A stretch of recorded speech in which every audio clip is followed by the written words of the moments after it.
السلام عليكم.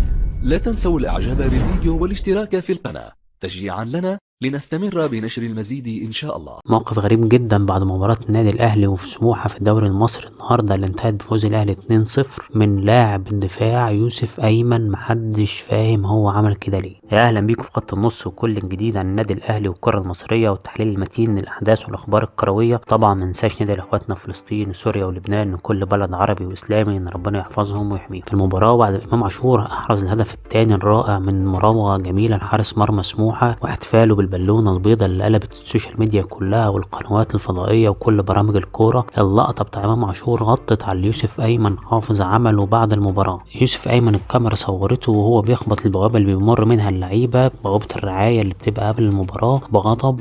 وكان تصرف غريب جدا من يوسف أيمن، محدش فاهم هو عمل كده ليه. هل الموقف حصل ما بينه وبين اللعيب او ما بينه وبين حد في الجهاز الفني خلاه يغضب بالصورة دي؟ محدش قادر يعرف بالظبط ايه اللي حصل لحد دلوقتي. مفيش تصريح طلع من يوسف أيمن ولا من النادي الاهلي. لكن لو انت متابع تفاصيل علاقة يوسف ايمن بكولر وبالجهاز الفني وموقفه في النادي الاهلي والكلام على رحيله، فنقدر نفهم ليه يوسف ايمن تحديدا كان غضبان في الماتش ده. يوسف ايمن كان قاعد احتياطي واتصاب اشرف داري والاهلي بيلعب ب3 مدافعين، فكان متوقع ان هو اللي هينزل، وخصوصا ان وجود 3 مدافعين فهيريح يوسف ايمن شوية في الاخطاء اللي بيعملها في التغطية. كل لاعب بيطلع بالكرة كويس، كورته جميلة، فكان هيظهر. كل الاحلام والتفكير بتاع يوسف ده هيروح لان كولر هيلعب ب2 تاني دفاع، رامي ربيعة وياسر ابراهيم. ودي طبعا مباراة كانت فرصة كبيرة يمكن ما تجيش تاني ليوسف ايمن انه يظهر بصورة كويسة ويسيب ذكرى جميلة عند جمهور الاهلي قبل ما يرجع تاني للضحيل القطري بعد الكلام الشبه اكيد على قطع اعارته، ولو حتى اعارته ما اتقطعتش ففرصه في اللعب لنهاية الموسم